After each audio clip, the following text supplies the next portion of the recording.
अस्सलाम वालेकुम class. Statistics के आज के इस सेशन में हम चैप्टर नंबर 13 स्टार्ट करने जा रहे हैं, जिसका नाम है टेस्टिंग ऑफ हाइपोथेसिस। सबसे पहले हाइपोथेसिस की डेफिनेशन कि टेस्टिंग ऑफ हाइपोथेसिस क्या है। Procedure in which sample data are used to decide it whether to accept or reject a statement or an assumption about the value of a population parameter। यहाँ हमें ये decide करना होता है कि जो पॉपुलेशन का पैरामीटर्स हमें गिवन है, म्यू गिवन होगा, यहाँ पर मीन गिवन होगा पॉपुलेशन का, कि वो ट्रू है, रिजेक्ट करें उसे या एक्सेप्ट करें। एक प्रोसीजर के ज़रिए सैम्पल्स के डेटा को यूज़ कर हम पॉपुलेशन के पैरामीटर को रिजेक्ट या एक्सेप्ट करते हैं कि जो वैल्यू गिवन है वो ट्रू है या फॉल्स है। तो उस प्रोसीजर को हम टेस्टिंग ऑफ हाइपोथेसिस कहते हैं। Such as statement of assumptions which may or may not be true. जो असम्पशन जो स्टेटमेंट हमें गिवन होता है वो पॉसिबल है कि ट्रू हो या ट्रू ना हो, ये कहलाता है आपका स्टैटिस्टिकल हाइपोथेसिस। इसके बाद हमें एक डिसीजन पर पहुंचना होता है। To arrive at certain decision we use certain statistical procedure which are called test of hypothesis. जो भी सैम्पल का डेटा गिवन है हमें उसे यूज़ करके जो पैरामीटर्स हमें गिवन है हाइपोथेसिस के ज़रिए हम फाइंड आउट करते हैं कि वो पैरामीटर यानी पॉपुलेशन का जो वैल्यू गिवन है, म्यू की मीन जो गिवन है वो दुरुस्त है या नहीं। और जिस प्रोसीजर को हम फॉलो करते हैं डिसीजन लेने के लिए वो हमारा कहलाता है टेस्टिंग ऑफ हाइपोथेसिस। इसे टेस्टिंग ऑफ हाइपोथेसिस भी कहते हैं, टेस्ट ऑफ हाइपोथेसिस भी कहते हैं और टेस्ट ऑफ सिग्निफिकेंस कहा जाता है। सबसे पहले यहाँ पर हमें ये पता होना चाहिए कि नल हाइपोथेसिस क्या होता है और अल्टरनेटिव हाइपोथेसिस किसे कहते हैं। सबसे पहले नल की बात कर लेते हैं। नल हाइपोथेसिस वो होता है जो जिसको हम चेक करना चाहते हैं। The hypothesis which we want to test is called null hypothesis. It is denoted by H0। वो हाइपोथेसिस को आप चेक करना चाह रहे हैं कि ये वैल्यू ट्रू है या नहीं है, सही है या गलत है, वो नल हाइपोथेसिस कहलाता है। इसे आप H0 से शो करते हैं। इसके अगेंस्ट में जो हाइपोथेसिस आप इस्टेब्लिश करते हैं वो आपका अल्टरनेटिव हाइपोथेसिस कहलाता है। The hypothesis opposite the null hypothesis is called alternative hypothesis. इसे हम शो करते हैं H1 से। तो सबसे पहला काम जो हम इस सवाल को सॉल्व करने के लिए करते हैं वहाँ पर हमें H0 क्रिएट करना होता है और H1 क्रिएट करना होता है। H0 जिस चीज़ को, जिस असम्पशन को, स्टेटमेंट को आप चेक करना चाह रहे हैं कि वो ट्रू है या नहीं, वो आपका H0 है। और उसका अल्टरनेटिव जो भी आपने काम किया, जो भी स्टेटमेंट बनाया, वो आपका अल्टरनेटिव हाइपोथेसिस कहलाएगा, जिसे आप H1 से शो करते हैं। इसके बाद हाइपोथेसिस इस्टेब्लिश कैसे होते हैं, इस्टेब्लिशिंग का प्रोसीजर क्या होता है। अगर H0 यानी नल हाइपोथेसिस म्यू मतलब यहाँ शो कर रहा है, ये पॉपुलेशन के पैरामीटर मीन को शो कर रहा है, तो ये अगर म्यू की वैल्यू 50 के बराबर है, H0 नल हाइपोथेसिस ये कह रहा है, तो अल्टरनेटिव जो हम बनाएंगे वो H1 क्या होगा, इज़ नॉट इक्वल टू, मतलब बराबर नहीं है। म्यू पॉपुलेशन का जो मीन है वो बराबर नहीं है 50 के। इस तरह इस्टेब्लिश करते हैं। अगर नल हाइपोथेसिस में इक्वल टू है तो अल्टरनेटिव में हम is not equal to show करेंगे। अगर H0 में नल हाइपोथेसिस में आपसे कह रहे हैं कि इक्वल टू 50, कोई भी नंबर यहाँ पर आ सकता है कि म्यू की वैल्यू इसके बराबर है, तो इस्टेब्लिशिंग H1 यानी अल्टरनेटिव बनाते वक्त हम इस तरह भी कर सकते हैं कि जो म्यू की वैल्यू है वो लेस देन है 50 से। या फिर ऐसा भी पॉसिबल है कि अगर H0 म्यू बराबर है 50 के तो H1 ये हो सकता है कि मोर देन 50 हो, ज़्यादा हो सकता है। या अगर H0 में लेस देन इक्वल टू 50 है तो H1 इसका अल्टरनेटिव होगा कि ग्रेटर देन 50 होगा। इसके साथ ही अगर H0 म्यू की वैल्यू जो है वो ग्रेटर देन या फिर इक्वल टू 50 है तो H1 लेस देन होगा। सिंपल सी बात ये कि H0 जो हम बनाएंगे उसका अल्टरनेटिव, जो भी बात हमने H0 में कही है वो हम H1 में उल्टा मतलब क्रिएट कर रहे होंगे, अल्टरनेटिव बना रहे होंगे। इसके बाद टाइप 1 और टाइप 2 एरर की बात कर लेते हैं। यहाँ पर टाइप 1 एरर जो है वो अल्फा से शो करते हैं और टाइप 2 एरर जो है वो बीटा से शो करते हैं। यहाँ पर हम टाइप 1 को कंसीडर करेंगे कि जो भी डिसीजन हम लेते हैं उसमें एरर के चांसेस होते हैं। तो अल्फा शो करता है प्रोबेबिलिटी को। किस चीज़ का एरर, रिजेक्टिंग द H0 यानी उस स्टेटमेंट को हम रिजेक्ट कर दें जो कि क्या था, ट्रू था, व्हेन H0 इज ट्रू। जबकि नल हाइपोथेसिस ट्रू था और हम उसे रिजेक्ट कर देते हैं तो ये टाइप 1 एरर कहलाता है। इसे हम अल्फा से शो करते हैं। अभी हम टाइप 1 एरर ही डिस्कस करेंगे। ये चार्ट के जरिए बताया गया है यहाँ पर कि टाइप 1 एरर और टाइप 2 एरर किस तरह होते हैं। H0 ट्रू हो और हम इसे जो है वो करेक्ट डिसीजन होता है हमारा। अगर ट्रू को हमने रिजेक्ट कर दिया तो टाइप 1 एरर है, और अगर फॉल्स को हमने एक्सेप्ट कर लिया तो टाइप 2 एरर होता है। लेवल ऑफ सिग्निफिकेंस अल्फा को डिस्क्राइब कर रहा है। The probability of making a type 1 error is also called the level of significance. Alpha को जो टाइप 1 एरर था हमारा कि हम कुछ मिस्टेक कर सकते हैं डिसीजन लेने में, परसेंटेज जो हमने वहाँ पर कैलकुलेट की थी, चांसेस जो कैलकुलेट किए थे, उसे लेवल ऑफ सिग्निफिकेंस भी कहा जाता है।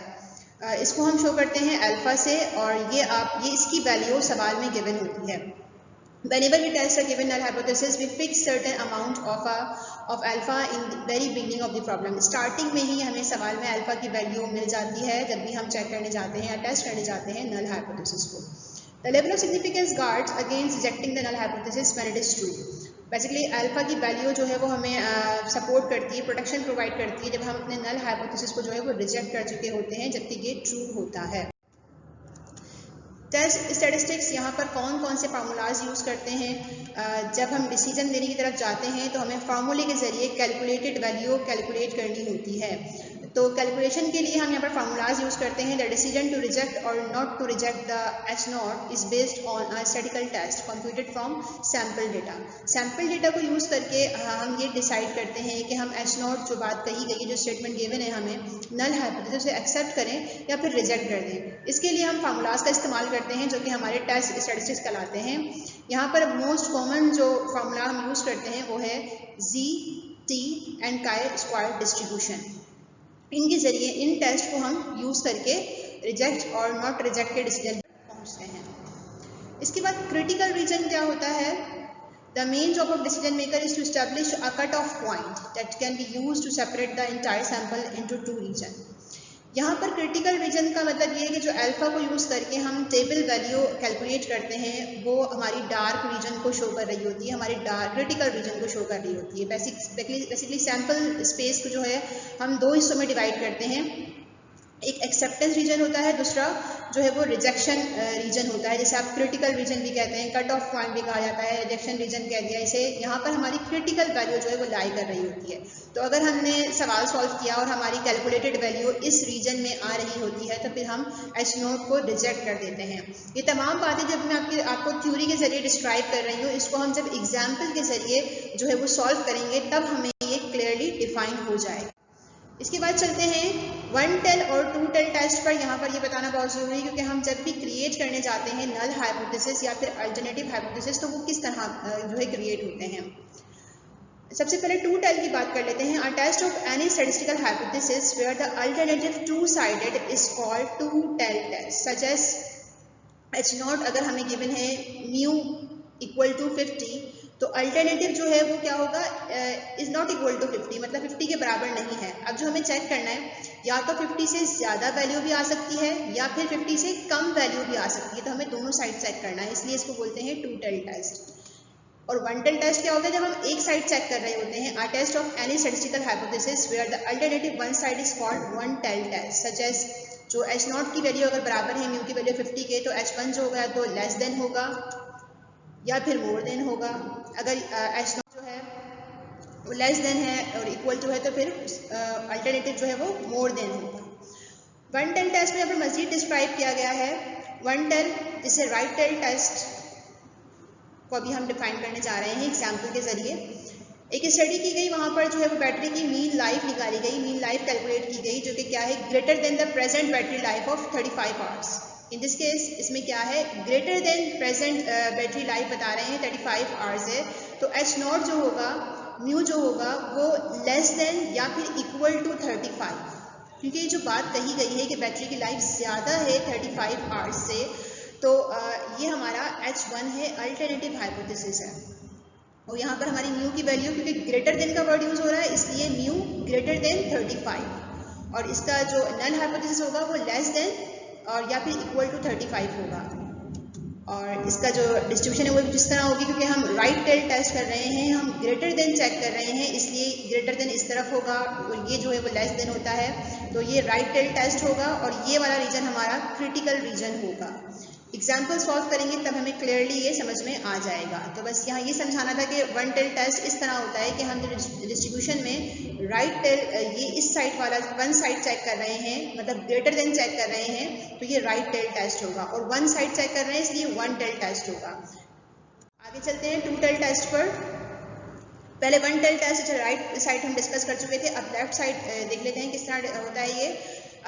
केमिस्ट ने जो है वो एक एक्सपेरिमेंट किया और विटामिन लेवल्स जो है वो चेक किया सीरियल में, तो वो बिलो 25% है। अब हमें यही जो है वो रिक्वायरमेंट चेक करनी है कि जो विटामिन की क्वांटिटी है, लेवल्स है, वो बिलो 20% है। तो यहाँ पर हाइपोथेसिस कुछ इस तरह क्रिएट किए गए हैं कि H0 जो है वो यहाँ पर बिलो की बात हो रही है, तो हमारा अल्टरनेटिव जो होगा H1 वो बिलो मतलब लेस देन होगा 20% से, बिलो 20%, लेस देन 20%, ये हमारा हो गया अल्टरनेटिव। और ये क्या होगा, या तो ग्रेटर देन होगा या फिर इक्वल टू होगा। H0 यानी नल हाइपोथेसिस ग्रेटर देन 20%, और क्योंकि सेंटेंस में बिलो 20% कहा गया था विटामिन की जो है वो levels in a brand of serial, तो यहाँ पर लेस देन मतलब बिलो का वर्ड यहाँ पर यूज किया गया है लेस देन के लिए, तो वो 20% है। इसकी डिस्ट्रीब्यूशन कुछ इस तरह होगी, देखें ये लेफ्ट साइड हम चेक कर रहे हैं, लेस देन मतलब ये वाला साइड। राइट टेल टेस्ट में हमने क्या किया था, ये इस साइड जो है वो चेक किया था। अभी हम लेस देन की बात कर रहे हैं, तो ये लेस देन इस साइड होगा, और वन साइड ही है, वन टेल टेस्ट ही है, क्योंकि हम एक ही साइड चेक कर रहे हैं। हमें क्या चेक करना है कि जो लेवल ऑफ विटामिन हैं वो बिलो हैं 20% से, 20% से कम है, तो कम इस तरफ होगा। अगर ज़्यादा होता तो फिर राइट टेल टेस्ट होता और वो इस तरफ होता। तो ये वन टेल टेस्ट हो गया हमारा, वन साइड चेक कर रहे हैं, 20% बिलो था, लेस देन था, इसलिए लेफ्ट टेल टेस्ट कहलाएगा ये। इसके बाद टू टेल टेस्ट की बात कर लेते हैं। स्टडी की गई सैलरी लेवल्स के हवाले से company A differ significantly from those of company B. अच्छा, सैलरी की बात हो रही है, कंपनी ए जो है वो डिफरेंट है कंपनी बी से, तो इसके हाइपोथेसिस किस तरह बनेंगे। नल हाइपोथेसिस क्या है कि दोनों factories company A company B बराबर है, levels are equal, salary levels are equal, तो ये नल हाइपोथेसिस हो गया। डिफरेंस जो हम बनाएंगे वो हम बनाएंगे अल्टरनेटिव। सेंटेंस की फॉर्म में जो बात कही गई है हम उससे अल्टरनेटिव बना रहे होते हैं। तो H1 हमारा अल्टरनेटिव क्या हो गया कि दोनों की सैलरी लेवल्स में क्या है, डिफरेंस है। म्यू यानी कंपनी ए का जो सैलरी लेवल है इज नॉट इक्वल टू, बराबर नहीं है किसके, कंपनी बी के। तो अब देखिए यहाँ पर इक्वल टू गिवन था और हमने इज नॉट इक्वल टू जो है वो एस्टैब्लिश किया है अपना अल्टरनेटिव हाइपोथेसिस। तो अब यहाँ पर हमें टू टेल टेस्ट करने पड़ेंगे। हमें ये चेक करना पड़ेगा कि जो लेवल्स हैं वो ज़्यादा भी हो सकते हैं, लेवल्स सैलरी का ज़्यादा भी हो सकता है कंपनी ए का कंपनी बी के मुकाबले में, या फिर सैलरी का लेवल्स कम भी हो सकता है कंपनी ए और कंपनी बी का आपस में जब हम कंपेयर करें तो क्लास ये जो डायग्राम शो कर रही है हमारे पास वो टू टेल टेस्ट को शो कर रही है कि जब हमें इक्वल टू H0 हो और H1 is not equal to हो तो हमें दोनों साइड चेक करना पड़ता है, राइट साइड भी और लेफ्ट साइड भी, और फिर यहाँ पर हम अल्फा को 2 से डिवाइड करते हैं और फिर हम एग्जाम्पल के जरिए मजीद इसको डिस्कस करेंगे। अभी यहाँ पर सिर्फ ये समझाना है आपको कि टू टेल टेस्ट का मतलब है दोनों साइड चेक करना, राइट साइड भी और लेफ्ट साइड भी, और यहाँ पर अल्फा की वैल्यू को डिवाइड करके हम टेबल वैल्यू कैलकुलेट कर रहे होते हैं। इसके बाद चलते हैं रिजेक्शन रूल पर। मैंने स्टार्ट में कहा था कि हम जो है वो डिसीजन ले रहे होते हैं कि जो स्टेटमेंट हमें दिया गया है, जो सवाल हमें गिवन है, उसमें कही गई बात जो है वो सही है या गलत है, हम H0 को एक्सेप्ट करें या फिर रिजेक्ट कर दें। तो किस रूल को हम जो है वो लेकर चल रहे होते हैं, किस रूल के ज़रिए हम H0 को एक्सेप्ट या फिर रिजेक्ट कर रहे होते हैं। If the calculated value of any test falls in critical region, then we reject H0. अभी critical region क्या है ये पहले एक्सप्लेन कर चुकी हूँ। अल्फा की वैल्यू के जरिए हम टेबल वैल्यू निकाल रहे होते हैं, कैलकुलेट कर रहे होते हैं। अगर हमारी वैल्यू उसमें मौजूद हो, कैलकुलेटेड वैल्यू हमारी क्रिटिकल रीजन में आ रही हो, तो हम H0 को रिजेक्ट कर देते हैं। फिर वही बात कहना चाहूँगी क्लास आपसे यहाँ पर कि ये सब थ्योरी अभी हम डिस्क्राइब कर रहे हैं, जब एग्जाम्पल पे जाएंगे तो फिर ये बात हमें क्लियर हो जाएगी।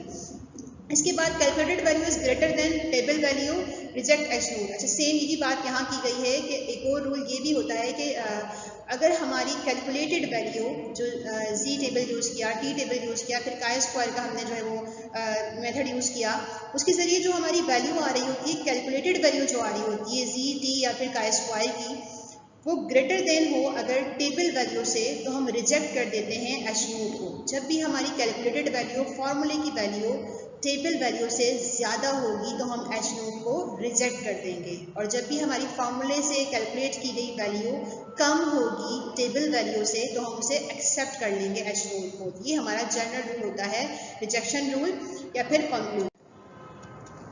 इसके बाद हम जब सवाल सॉल्व करने जाएंगे तो हमें इन स्टेप से गुजरना पड़ता है। कोई भी क्वेश्चन हम सॉल्व करें, testing the population mean mu हम कैलकुलेट करने जाते हैं, टेस्ट करने जाते हैं कि जो पैरामीटर हमें म्यू गिवन है, म्यू की वैल्यू गिवन है, वो दुरुस्त है या नहीं।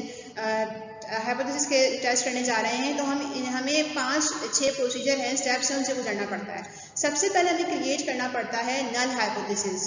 कोई भी सवाल गिवन हो, सबसे पहले उसे रीड करके नल हाइपोथेसिस क्रिएट करेंगे, एस्टैब्लिश करेंगे, जो कहलाता है एच नोट। इसके बाद हम दूसरे स्टेप पर चलते हैं, अल्टरनेटिव हाइपोथेसिस। इसमें जो है वो हम क्या करते हैं, एच नोट का अपोजिट H1 क्रिएट करते हैं। इसके बाद लेवल ऑफ सिग्निफिकेंस जो है वो अल्फ़ा की वैल्यू देखते हैं। यहाँ पर अल्फ़ा की वैल्यू आपको सवाल में गिवन होती है, टाइप 1 एरर। फिर टेस्ट ऑफ स्टैटिस्टिक्स के हम कौन सा जो है वो फार्मूला यूज़ करें, टी या फिर काई स्क्वायर। इसके बाद क्रिटिकल रीजन हम देखते हैं, टेबल वैल्यू के जरिए क्रिटिकल रीजन को डिस्क्राइब करते हैं। उसके बाद रिजेक्शन रूल पर जाते हैं कि हमें जो बात कही गई है वो रिजेक्ट करें या फिर एक्सेप्ट कर दें।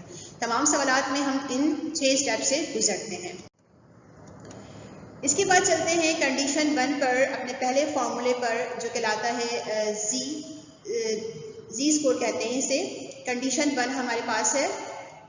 ये फार्मूला जो जी का फार्मूला है हमारे पास यहाँ पर, ये कब यूज़ करते हैं? जब हमने सवाल को रीड किया और सवाल में एन जो है वो लार्ज है या फिर बराबर है 30 के, एन की वैल्यू बड़ी है या फिर बराबर है 30 के, और सवाल में हमें स्टैंडर्ड डेविएशन यानी पॉपुलेशन का वेरिएंस या फिर स्टैंडर्ड डेविएशन गिवन है, तो फिर हम यूज़ करते हैं ये वाला फार्मूला, जी टेबल यूज़ करते हैं हम। तो ये हमारी कंडीशन 1 हो गई कि हम जी फार्मूले का इस्तेमाल कब करते हैं, जब एन बड़ा हो या बराबर हो 30 के और स्टैंडर्ड डेविएशन ऑफ पॉपुलेशन हमें मालूम हो, सवाल में गिवन हो, तो हमने ये यूज़ करना होता है। यहाँ इसको एक्सप्लेन किया हुआ है कि एक्स बार यहाँ क्या शो कर रहा है, सैम्पल का मीन है, म्यू क्या है, पॉपुलेशन का मीन है, सिग्मा स्टैंडर्ड डेविएशन को शो कर रहा है पॉपुलेशन के, and number of observation, number of samples जो आपने दिए गए होंगे सवाल में, उसे शो कर रहा है। अच्छा, एक कंडीशन यहाँ पर ये भी होती है कि बाज़ दफ़ा सवाल में एन जो है वो बड़ा होता है 30 से, लेकिन स्टैंडर्ड डेविएशन आपको गिवन नहीं होता। यहाँ ये बात लिखी हुई है, if n greater than 30 then the sample standard deviation as is often used as an estimate of the population standard deviation, when if n is greater than or equal to 30 then is replaced by s। अगर सवाल में n जो है वो greater than 30 है लेकिन standard deviation given नहीं है, तो अब इस स्टैंडर्ड डेविएशन की प्लेस पर हम सैम्पल का जो है वो स्टैंडर्ड डेविएशन यूज़ कर सकते हैं, और इस सिग्मा की प्लेस पर हम s जो है वो रिप्लेस कर देते हैं। तो ये और ये सेम फार्मूला है, फर्क सिर्फ ये है कि यहाँ पर स्टैंडर्ड डेविएशन गिवन था और यहाँ पर अगर गिवन नहीं है लेकिन n बड़ा है 30 से, तो हम इसको स्टैंडर्ड डेविएशन को s से यानी सैम्पल के स्टैंडर्ड डेविएशन से रिप्लेस करवा रहे हैं। ये फार्मूला कब यूज़ करते हैं, कंडीशन याद कर लीजिएगा, जब भी n बड़ा हो, बराबर हो 30 के या फिर स्टैंडर्ड डेविएशन गिवन हो। इसके बाद कंडीशन नंबर 2, जब n बड़ा है या बराबर है 30 के, तो हमने जी फार्मूले का इस्तेमाल किया। दूसरी कंडीशन हमारे पास है, जब n जो है हमारे पास छोटा है 30 से और स्टैंडर्ड डेविएशन हमें नहीं मालूम, तब हम क्या करते हैं, टी फार्मूले का इस्तेमाल करते हैं, टी स्कोर का इस्तेमाल करते हैं। फार्मूला वही है लेकिन अब यहाँ पर फार्मूले सैम्पल के डेटा को जो है वो इस्तेमाल किया जा रहा होता है, और हम ये देखते हैं कि आपकी जो वैल्यू आ रही होती है टेबल की वैल्यू, उससे उसको यहाँ पर जो है वो टी टेबल इस्तेमाल कर रहे होते हैं हम। अब जो है वो n स्मॉल है हमारे पास 30 से, इसलिए हमने टी टेबल का इस्तेमाल किया। फार्मूले में यहाँ पर एक्स बार शो कर रहा है सैम्पल के मीन को, एस शो कर रहा है सैम्पल के स्टैंडर्ड डेविएशन को। अगर ये गिवन हो तो डायरेक्ट वैल्यू पुट कर देंगे फार्मूले में, अगर गिवन ना हो तो इस फार्मूले के जरिए भी हम सैम्पल का स्टैंडर्ड डेविएशन कैलकुलेट कर सकते हैं। अच्छा, यहाँ डिग्री ऑफ फ्रीडम दिया हुआ है, ये जो यूज़ करते हैं वो टेबल वैल्यू का जो है वो सर्च करने के लिए हमें डिग्री ऑफ फ्रीडम यूज़ करते हैं n-1। जब हम सवाल सॉल्व करेंगे तो फिर इसको डिस्कस करेंगे। तो क्लास ये दो हमारे पास कंडीशंस हैं, एक जी टेबल और एक टी टेबल। जी स्कोर और टी स्कोर कब यूज़ करते हैं, कंडीशंस हमने डिस्कस कर ली। अब हम मूव करते हैं सवाल की तरफ। एग्जाम्पल नंबर 1, जहाँ हम यूज़ करेंगे जी टेबल। सवाल को केयरफुली रीड करना पड़ेगा ताकि हमें क्लियर हो हर चीज़, तो फिर हमें सॉल्व करना आसान रहे कि यहाँ पर जी टेबल लगेगा या फिर टी टेबल यूज़ होगा। A machine is set to fill cereal boxes with a mean weight of 500 grams of cereal per box. The standard deviation is known to be 25 grams. Machine fulfil कर रही है serial boxes, अनाज के boxes, और mean जो wait है इसका वो 500 ग्राम है। तो ये बात हो रही है म्यू, पूरे मशीन कंप्लीट जो मशीन सीरियल बॉक्सेस फिल कर रही है उसकी बात हो रही है। तो ये हमारे पास म्यू हो गया। इसके बाद स्टैंडर्ड डेविएशन भी पॉपुलेशन का हमें यहाँ पर गिवन है 25 ग्राम्स। तो ये हो गया आपके पास सिग्मा स्टैंडर्ड डेविएशन। इसके बाद सेंटेंस की फॉर्म में बात हो रही है सैंपल की। A random sample of 100 filled boxes is taken and the mean weight of cereal boxes per boxes is computed as 504 grams. कह रहे हैं कि जब हमने 100 यानी n number of samples select किए, नंबर ऑफ बॉक्स सेलेक्ट किए, तो उसका मीन वेट कितना आया है x बार, यानी मीन ऑफ सैंपल हमारे पास आ गया 504। Is there reasons to believe that machine is overfilling the boxes? Use alpha equal to 0.05, यानी हमें लेवल ऑफ सिग्निफिकेंस भी दे दिया 0.05। अब हमें इस अपने जो है वो टेस्टिंग ऑफ हाइपोथेसिस के प्रोसीजर को फॉलो अप करना पड़ेगा। सबसे पहले हम क्रिएट करेंगे नल हाइपोथेसिस, जो कि क्या है H not equal to mu की वैल्यू लेस देन या फिर बराबर है 500 की, क्योंकि उसमें कहा गया था सवाल में कि ओवर फिलिंग। तो H1 हमारे पास क्या होगा, म्यू की वैल्यू ज़्यादा है 500 से। ओवर फिलिंग का मतलब कि जो बॉक्स फिल कर रही है वो ज़्यादा फिल कर रही है 500 से। मीन जो है वो ओवर फिलिंग की वजह से हमने यहाँ पर ग्रेटर देन का साइन लगाया 500, और H नोट हो गया लेस देन या फिर इक्वल टू 500। तो ये हमारा नल हाइपोथेसिस पहला काम हो गया। दूसरा H1 अल्टरनेटिव हाइपोथेसिस, क्योंकि वहाँ पर ओवरफिलिंग की बात कही गई थी, इसलिए हमने ग्रेटर देन का साइन यूज किया है कि ज़्यादा जो है वो फिल कर रहा है बॉक्स। मीन जो है वो 500 से ज़्यादा है। फिर थर्ड लेवल ऑफ सिग्निफिकेंस सवाल में गिवन था अल्फा इक्वल टू 0.05। इसके बाद हम चलते हैं टेस्ट स्टैटिस्टिक्स। कौन सा फॉर्मूला यहाँ पर यूज़ होगा, क्योंकि यहाँ पर n हमारे पास 100 था, n बड़ा था 30 से, और स्टैंडर्ड डेविएशन भी गिवन था पॉपुलेशन का, इसलिए हमने जी टेबल का इस्तेमाल किया। जी के फार्मूले को यूज़ किया हमने और वैल्यू पुट कर दी। एक्स बार मतलब सैंपल का जो मीन था 504 माइनस म्यू की प्लेस पर 500, सिग्मा की प्लेस पर 25 गिवन था सवाल में, एन नंबर ऑफ सैंपल्स 100 था। इसको सॉल्व किया, 100 का रूट लिया तो 10 आ गया, माइनस करवाया 504 से 500 तो 4 आ गया, 25 डिवाइड बाई 10 2.5 आ गया, 4 डिवाइड बाई 2.5, तो जी की कैलकुलेटेड वैल्यू आ गई 1.6। ये वैल्यू फॉर्मूले को सॉल्व करके कैलकुलेट की गई है, इसलिए हम इसे कहते हैं जी की कैलकुलेटेड वैल्यू। इसके बाद चलते हैं 5 लेवल पर, अपने 5th लेवल पर क्रिटिकल रीजन। अब देखिए यहाँ पर हमें यूज़ करना होता है अल्फा की वैल्यू को, लेवल ऑफ सिग्निफिकेंस जो हमें गिवन था उसे हम यूज़ करते हैं। सबसे पहले क्लास हमें देखना पड़ेगा यहाँ पर कि हम 1 टेल टेस्ट कर रहे हैं या 2 टेल टेस्ट कर रहे हैं। 1 टेल टेस्ट का मतलब होता है कि हम अल्टरनेटिव जो है हमारा वो 1 साइड है, हमें 1 साइड चेक करना है। देखिए यहाँ पर हम 1 साइड ही चेक कर रहे हैं। H1 जो है वो ज़्यादा है 500 से, तो ज़्यादा है यानी राइट टेल टेस्ट कर रहे हैं और 1 साइड टेस्ट कर रहे हैं, तो इसलिए हमने अल्फा की वैल्यू को ऐसे यूज़ कर लिया 0.05। 0.05 को हमें बुक में पेज नंबर 563 पर जो है वो सर्च करना होगा। किस तरह सर्च करते हैं हम क्लास में डिस्कस कर चुके थे। इसके अलावा ये एग्ज़ाम में गिवन भी होती है। जी की टेबल वैल्यू आपको एग्जाम में गिवन होगी और 0.05 को आप बुक से भी जो है वो सर्च कर सकते हैं। तो जी की आ गई हमारे पास टेबल वैल्यू 1.65, ये कैलकुलेटेड वैल्यू जो कि फॉर्मूले से आई थी, और ये हमारी टेबल वैल्यू जो कि हमने अल्फा को 0.05 को टेबल में सर्च कर जो है वो निकाली है 1.65। ये कहला रही है जी की टेबल वैल्यू जो आपको एग्जाम में गिवन है। इसके बाद हम पहुँचते हैं अपने अगले स्टेप पर, जो क्या है कंक्लूजन। देखिए कंपेयर करके मैंने कहा था कि हम रिजल्ट को जो है वो बता रहे होते हैं कि हमें रिजेक्ट करना है या एक्सेप्ट करना है कि H नोट सही है या नहीं।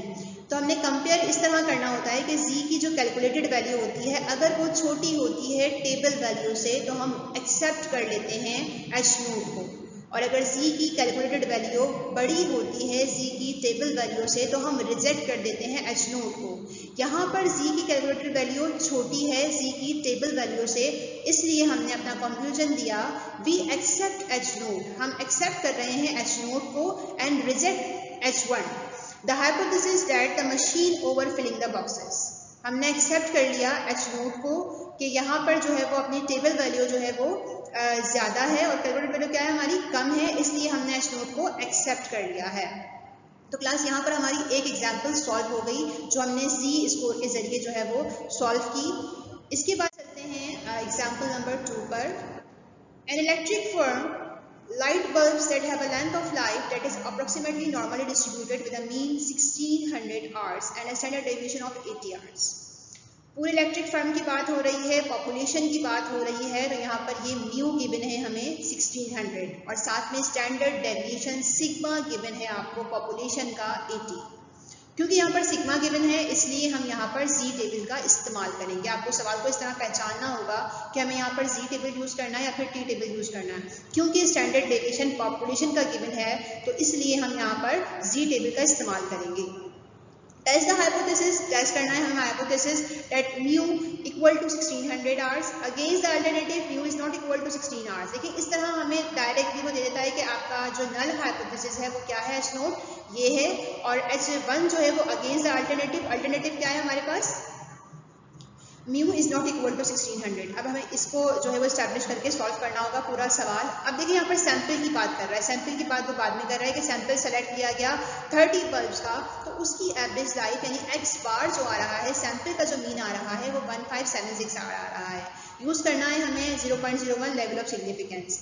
यहाँ क्लास आपको सिर्फ ये जो है वो डिफरेंस रखना होगा कि म्यू क्या है, एक्स बार क्या है और स्टैंडर्ड डेविएशन सिग्मा क्या है और एस यानी सैंपल का स्टैंडर्ड डेविएशन क्या डिस्क्राइब कर रहा है। चलते हैं सॉल्यूशन। सबसे पहले क्रिएट किया हमने नल हाइपोथेसिस एच नोट जो कि गिवन था कि म्यू बराबर है 1600 के। दूसरा H1 यानी म्यू बराबर नहीं है 1600 के। इसके बाद अल्फा सवाल में गिवन था 0.01। क्लास यहीं पर ही हम डिस्क्राइब कर सकते हैं कि ये 1 टेल टेस्ट है या 2 टेल टेस्ट है। ये 2 टेल टेस्ट है, हमें दोनों साइड चेक करना होगा। कंपनी कही हुई बात क्या थी कि म्यू बराबर है 1600 के, हमें चेक करना है कि म्यू बराबर नहीं है 1600 के। ये ज़्यादा भी हो सकता है 1600 से और कम भी हो सकता है। दोनों साइड चेक करते हैं लेफ्ट और राइट, तो ये नॉट इक्वल टू का साइन हमने यूज़ किया है। इसके बाद 4 step class test of statistics, कौन सा फॉर्मूला यूज़ करें हम पहले डिस्क्राइब कर चुके हैं कि जी टेबल यहाँ पर इस्तेमाल होगा। क्यों? क्योंकि स्टैंडर्ड डेविएशन हमें गिवन है। इसके बाद हमने वैल्यू को पुट कर दिया, एक्स बार की प्लेस पर सैंपल का मीन, म्यू की प्लेस पर मीन ऑफ पॉपुलेशन, सिग्मा की प्लेस पर स्टैंडर्ड डेविएशन और एम की प्लेस पर नंबर ऑफ सैंपल। इसके बाद सॉल्व किया हमने 1576 माइनस 1600 24 आ गया, रूट लिया हमने तो आ गया 5.477, 80 से डिवाइड किया तो आ गया 14.60, 24 डिवाइड बाय 14.60, तो हमारी जी की कैलकुलेटेड वैल्यू आ गई माइनस में 1.64। माइनस में क्यों आई? क्योंकि यहाँ पर हमने 1576 को माइनस करवाया था 1600 से, क्योंकि ये बड़ी वैल्यू है इसलिए हमारी वैल्यू माइनस में आ रही है। माइनस में वैल्यू आ सकती है, नो इशू। तो ये आपकी जी की आ गई कैलकुलेटेड वैल्यू। इसके आगे चलते हैं 5th स्टेप पर, क्रिटिकल रीजन। अब यहाँ पर हमने अल्फा को यूज़ करना होता है और टेबल वैल्यू फाइंड आउट करनी होती है। क्योंकि क्लास हम यहाँ पर स्टार्ट में डिस्क्राइब कर चुकी थी मैं आपको, हम 2 टेल टेस्ट कर रहे हैं, हमें दोनों साइड चेक करना है, लेफ्ट साइड भी और राइट साइड भी, मोर देन भी और लेस देन भी, ग्रेटर देन भी और लेस देन भी। तो हमने यहाँ पर क्या किया, अल्फा की वैल्यू को जब भी आप 2 टेल टेस्ट करते हैं तो 2 से डिवाइड करवाना होता है। 1 टेल टेस्ट में हमने कुछ नहीं किया था, डायरेक्ट अल्फा की वैल्यू को टेबल में जाके सर्च करके जी की टेबल वैल्यू सर्च कर ली थी। लेकिन जब भी 2 टेल की बात होगी तो हम अल्फा को डिवाइड करवाएंगे 2 से। जो वैल्यू आई हमारे पास 0.01 डिवाइड बाय 2 करवाने पर वो 0.005 है। अब इसे हमें सर्च करना होगा जी टेबल में। जी टेबल में हमने सर्च किया 0.005, तो हमारी वैल्यू आ गई जी की 2.58। अब देखिए ये 2.58 जो आएगा, क्योंकि हम 2 टेल टेस्ट कर रहे हैं तो राइट टेल ज़्यादा भी होगा, मतलब ग्रेटर देन में आएगा 2.58 तो प्लस में आएगा, और जब हम लेस देन की बात करेंगे तो ये माइनस में भी होगा। तो मतलब दोनों साइड में कुछ इस तरह आंसर आएंगे, एक बार 2.58 को हम प्लस में लिखेंगे और एक बार 2.58 को हम माइनस में लिखेंगे। कि जब हम ग्राफ बनाएंगे इसका तो एक जो है वो लेस देन में आ रही होगी वैल्यू -2.5 और एक मोर देन में आएगी 2.58।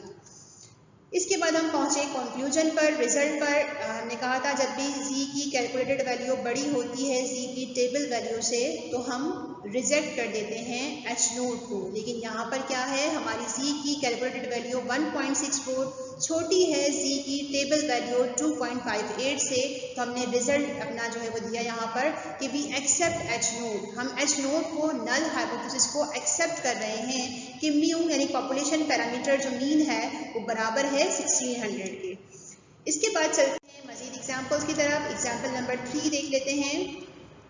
A sample of 64 observation is taken from a normal population. एक सैंपल सेलेक्ट किया गया 64 ऑब्जर्वेशन यानी ये n है. The sample mean is computed as 36. Sample का mean x bar 36 and standard deviation 5. ये सैंपल का स्टैंडर्ड डेविएशन यानी s आपको गिवन है. देखिए अब यहाँ पर ये स्टैंडर्ड डेविएशन आप ये मत समझ लीजिएगा कि पॉपुलेशन का है. साफ वो कह रहे हैं आपसे the sample space is computed as the sample mean is computed as 36. Sample का मीन 36 है और सैंपल का स्टैंडर्ड डेविएशन 5 है यानी ये s है. Test the hypothesis that mu equal to 40 यानी नल हाइपोथेसिस क्या है हमारे पास 40 है. Mu equal to 40 against the alternative h1 क्या है हमारे पास म्यू इज लेस देन 40. दोनों आपको गिवन है, क्रिएट करने की जरूरत नहीं है, ऑलरेडी गिवन हो तो हम इसे ही वहाँ पर कॉपी कर देंगे.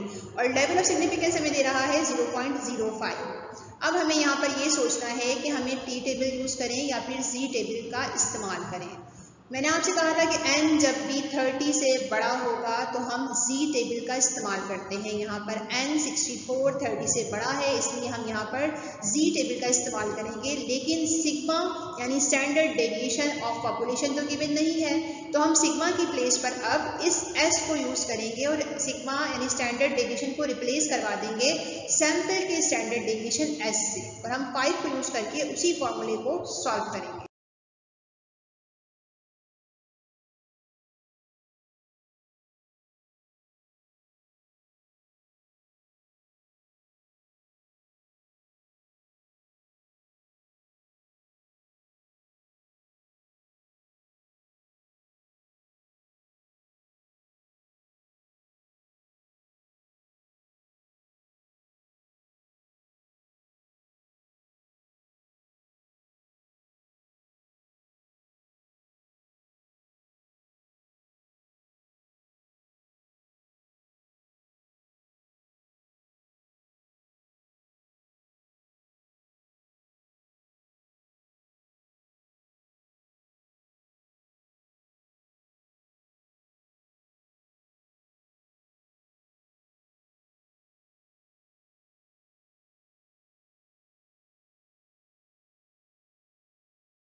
मजीद एग्जाम्पल की तरफ चलते हैं. Example number 4.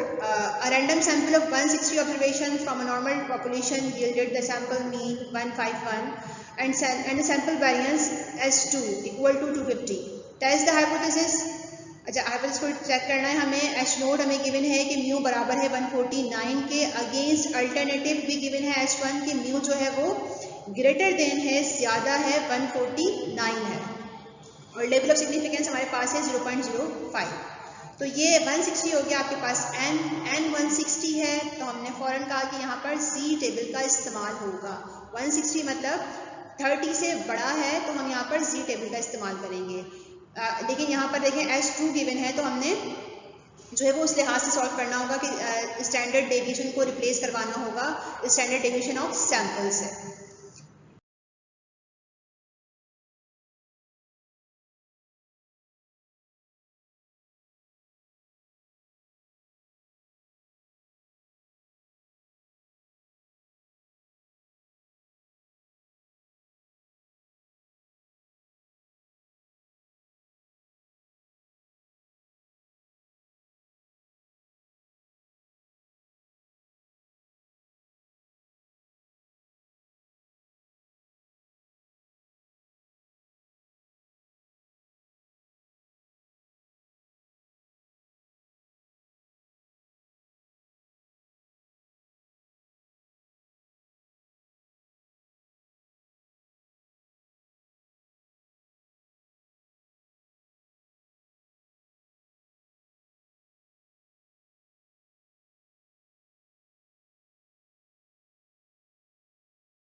अगले एग्जाम्पल पर चलते हैं।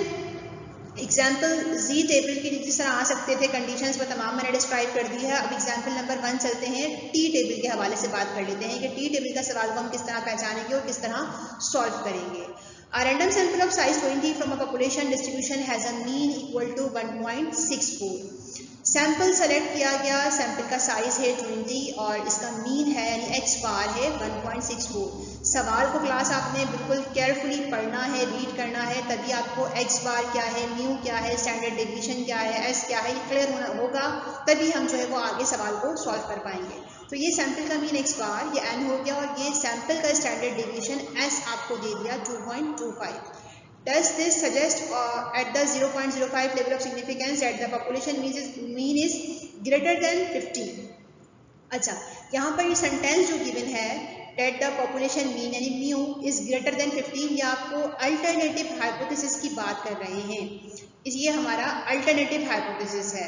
अच्छा, अब यहाँ पर कौन सा फॉर्मूला यूज़ करना है, टी टेस्ट हम करने जा रहे हैं, टी टेबल यूज करेंगे। क्यों? क्योंकि यहाँ पर साइज यानी एन जो है वो छोटा है 30 से, इसके अलावा स्टैंडर्ड डेविएशन सिग्मा यानी पॉपुलेशन का स्टैंडर्ड डेविएशन भी गिवन नहीं है, तो जी टेबल की दोनों कंडीशन यहाँ पर लाई नहीं कर रही, इसीलिए हम यहाँ पर टी टेबल का इस्तेमाल करेंगे कि क्या है यहाँ पर एन जो है वो छोटा है 30 से। चलते हैं सोल्यूशन की तरफ। सबसे पहले क्रिएट किया हमने नल हाइपोथेसिस कि म्यू की वैल्यू क्या है, लेस देन है या फिर बराबर है 15 के। ये किस तरह मालूम चला कि वहाँ पर देखें ग्रेटर देन का वर्ड यूज़ हो रहा था, सेंटेंस हमें गिवन था, वो हमारा अल्टरनेटिव हाइपोथेसिस था। जब अल्टरनेटिव यानी म्यू की वैल्यू ग्रेटर देन है 15 से, तो अल्टरनेटिव को देखकर हमने एच नोट इस्टेब्लिश कर लिया कि म्यू की वैल्यू या तो बराबर होगी या फिर कम होगी 15 से। इसके बाद चलते हैं लेवल ऑफ सिग्निफिकेंस 0.05, टेस्ट कौन सा होगा, टी स्कोर को हम यूज़ करेंगे। इसके बाद तमाम वैल्यूज़ को फार्मूले में हमने पुट कर दिया।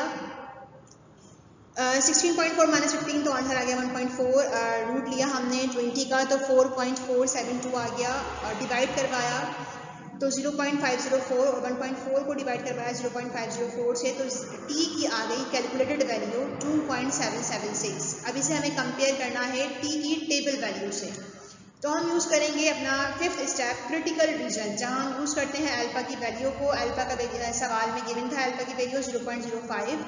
यहाँ पर मैंने स्टार्ट में जब फॉर्मूले को डिस्क्राइब किया था तो वहाँ पर मैंने डिग्री ऑफ फ्रीडम यानी n-1 को कहा था कि एग्जाम्पल सॉल्व करेंगे समझ में आएगा। तो डिग्री ऑफ फ्रीडम का मतलब क्लास ये होता है कि हम जब टेबल में वैल्यू कैलकुलेट करने जा रहे हैं तो न्यू का एक साइन होगा टेबल में, वहाँ पर न्यू जो वर्टिकल हमें देखना होता है वो किस तरह देखते हैं, वर्टिकली n-1 करवाकर। n यहाँ पर गिवन था कितना 20, तो n से माइनस करवाएंगे हम 1, 20 माइनस 1 तो 19। टेबल में न्यू जो यहाँ पर गिवन है इसको न्यू पढ़ेंगे हम, न्यू को हम सर्च करेंगे कि 19 कहाँ पर आ रहा है, और 0.05 को हम हॉरिजॉन्टल में चेक करेंगे तो आ जाएगी हमारी टी की कैलकुलेटेड वैल्यू। दोबारा सुन लीजिए, अल्फा को हमने हॉरिजॉन्टल में देखना है कि 0.05 कहाँ आ रहा है, और डिग्री ऑफ फ्रीडम निकालने के बाद मतलब n-1 करने के बाद जो आंसर हमारा 19 आया है इसको हमने वर्टिकल में चेक करना है। तो 19 को वर्टिकल चेक किया, 0.05 को हॉरिजॉन्टल चेक किया, तो आ गई हमारी क्या टी की टेबल वैल्यू। ये आप बुक में पेज नंबर 564 पर आपको टी टेबल गिवन है, वहाँ से हम कैलकुलेट कर लेंगे। ये आ रही है 1.729। अब हमने कंपेयर करना है। अच्छा क्लास, ये 1 टेल टेस्ट है या 2 टेल टेस्ट था, ये यहाँ पर H1 को देखकर हम पहचानेंगे ये हमारा 1 टेल टेस्ट है। हमने सिर्फ वन साइड चेक करना है कि म्यू जो है वो ग्रेटर देन है, ज़्यादा है 15 से। कंक्लूजन हमने रिजल्ट दिया अपना कि हमारी टेबल वैल्यू 2.77 ज़्यादा है टी की टेबल वैल्यू से जो कि 1.729 है, इसलिए हम रिजेक्ट कर देंगे एच नोट को। एच नोट जो कि लेस देन या फिर बराबर 15 था, इसे हमने रिजेक्ट करना है। क्यों? क्योंकि हमारी टेबल वैल्यू ज़्यादा आ रही है, क्रिटिकल रीजन में आ रही है, टेबल वैल्यू कम है हमारी, तो इसलिए हमने एच नोट को रिजेक्ट कर दिया। तो टी टेबल में सेम वही प्रोसीजर है जो कि हमने जी में यूज़ किया था, लेकिन सिर्फ यहाँ पर हम टी टेबल के जरिए जो है वो कंपेयर कर रहे होते हैं अपनी कैलकुलेटेड और टेबल वैल्यू को। एग्जाम्पल नंबर 2 देख लेते हैं class. Example 2, a random of 9 jars of peanut bar was taken from a lot each jar being 10.5 ounce net weight. The individual weight is ounce are 10.2, 9.7, 10.29, 9, 10, 3.3, 10.3, 9.5, 9.6, 10.3, 10.4, यहाँ point में value given है। तो class ये आपको x दे दिया यहाँ पर, यहाँ पर आपको मीन नहीं है सैंपल का गिवन, सैंपल का मीन हमें खुद कैलकुलेट करना पड़ेगा। जो वैल्यूज़ हमें गिवन है पॉइंट फॉर्म में, ये हमें x गिवन है। इस x को यूज़ करके हमने मीन भी खुद कैलकुलेट करना पड़ेगा और स्टैंडर्ड डेविएशन ऑफ सैंपल भी खुद कैलकुलेट करना पड़ेगा। अच्छा, आगे कह रहे हैं test whether these values are consistent with a population mean of 10.5। अच्छा, यहाँ स्टार्टिंग में जो बात की गई थी 9 जार्स, तो हमारे पास ये n हो गया, n नंबर ऑफ सैंपल्स के 9 जार्स जो है वो सेलेक्ट किए गए हैं, ये 9 हो गया।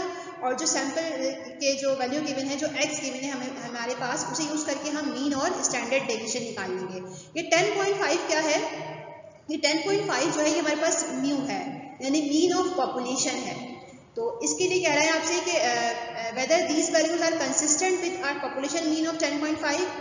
कंसिस्टेंट की बात हो रही है तो इक्वल टू और is not equal to establish करेंगे हम नल और अल्टरनेटिव हाइपोथेसिस, क्योंकि यहाँ पर कंसिस्टेंट का वर्ड यूज हो गया है। Assume that the weight are normally distributed, use 0.05, ये लेवल ऑफ सिग्निफिकेंस दे दिया हमें। चलते हैं सॉल्व करने की तरफ। सबसे पहले हमने अपना अल्टरनेटिव हाइपोथेसिस क्रिएट कर लिया कि वो नल हाइपोथेसिस क्रिएट कर लिया कि क्या है 10.5, क्योंकि वहाँ पर कंसिस्टेंट का वर्ड यूज हुआ था तो हमने कहा कि H1 जो होगा अल्टरनेटिव जो होगा वो उसका अपोजिट होगा, इज नॉट इक्वल टू। यहीं से हम डिस्क्राइब कर सकते हैं कि ये 2 टेस्ट है, हमें लेफ्ट और राइट दोनों साइड को चेक करना पड़ेगा। Alpha level of significance 0.01। इसके बाद स्टैटिस्टिक्स टेस्ट करना है हमें, तो हम यहाँ पर टी टेबल का इस्तेमाल करेंगे। क्यों? क्योंकि यहाँ पर n जो था वो 9 जार्स था, n जो है वो छोटा है 30 से, और स्टैंडर्ड डेविएशन b सिग्मा भी हमें गिवन नहीं है, तो इसलिए हमने यहाँ पर टी टेबल का इस्तेमाल किया। सबसे पहले हमें मीन कैलकुलेट करना पड़ेगा, वही x जो वहाँ पर गिवन था उसे मैंने यूज़ किया।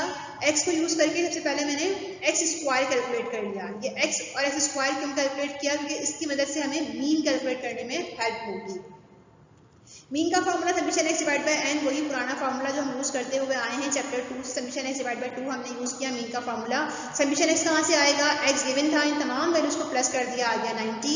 समीशन x के प्लेस पर 90 रखा, डिवाइड बाय n, n मतलब कितने जार सेलेक्ट किए गए हैं, वहाँ पर 9 जार सेलेक्ट किए गए थे और नंबर ऑफ ऑब्जर्वेशन भी हमारे पास 9 ही है, तो यहाँ पर 9 पुट कर दिया।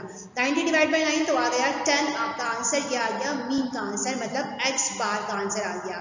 इसके बाद हमें कैलकुलेट करना है सैंपल का स्टैंडर्ड डेविएशन। इस फॉर्मूले को हम डिस्क्राइब कर चुके थे, हमने टी फॉर्मूले को डिस्क्राइब किया था।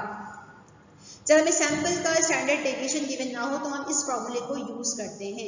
इसके लिए हमें चाहिए एक्स स्क्वायर, इसलिए हमने एक्स स्क्वायर का कॉलम भी रेडी कर किया हुआ है। यहाँ पर एक्स का हमने स्क्वायर लिया, 10.2 का स्क्वायर 104.04, इस तरह तमाम वैल्यूज़ का हम स्क्वायर ले लेंगे तो एक्स स्क्वायर का कॉलम रेडी हो जाएगा।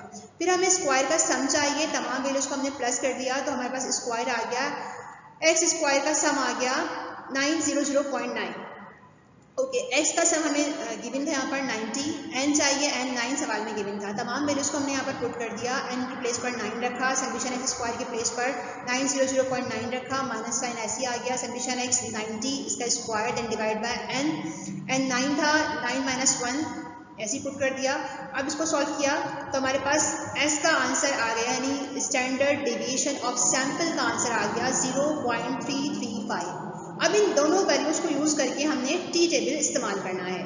टी टेबल का फॉर्मूला ये रहा हमारे पास, एक्स बार की प्लेस पर अभी हमने सैंपल का मीन कैलकुलेट किया 10, उसे पुट कर दिया, न्यू की प्लेस पर 10.5 सवाल में गिवन था हमें मीन ऑफ पॉपुलेशन, उसे ऐसे पुट कर दिया। एस की प्लेस पर स्टैंडर्ड डेविएशन ऑफ सैंपल 0.335 अभी कैलकुलेट किया हमने, वो पुट कर दिया। एन की प्लेस पर 9 पुट कर दिया, 9 जार्स हमने सेलेक्ट किए थे।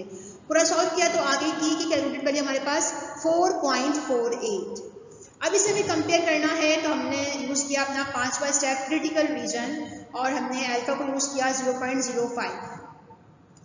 अच्छा, 0.05 अल्फा यूज़ करना है, n-1 है इक्वल टू चाहिए हो जाएगा हमारे पास n 9 था तो 9 में से 1 को माइनस करवा देंगे तो ये 8 हो जाएगा। 2 टेल टेस्ट कर रहे हैं हम, तो हमारी जो अल्फा की वैल्यू थी वो डिवाइड बाय 2 होगी। जब भी हम 2 टेल टेस्ट करेंगे तो अल्फा की जो भी वैल्यू होगी वो डिवाइड बाय 2 होगी। यहाँ पर 0.01 था तो उसको डिवाइड करवाया तो आंसर आया 0.025। अब इसको हमने देखना है अपने टी टेबल में जाकर।